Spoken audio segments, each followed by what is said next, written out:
From Capisteris we went back down to Libreville and spent the day in and around Libreville, around the airport as well, trying to free the parcel which we'd had sent over by Liv via DHL.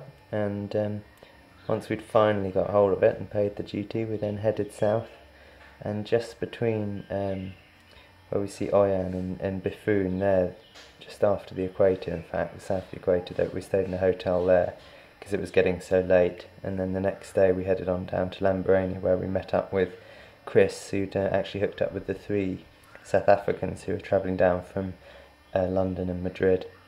And we stayed in a motel. They let us camp outside for free, in fact.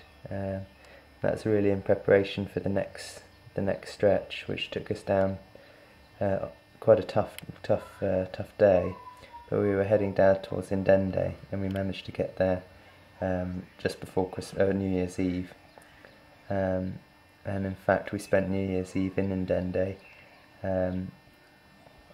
before we realised that the border was shut, and therefore we had to continue when the border opened on this. It was actually the 2nd of January 2008, and as it shows here, the partially improved road then moves into a pink, which is basically an earth road, and from there we travel down all the way down to Delisi, where we were yesterday, and from Delisi we're then heading across, following the edge of the border with DRC, in fact, to Brazzaville.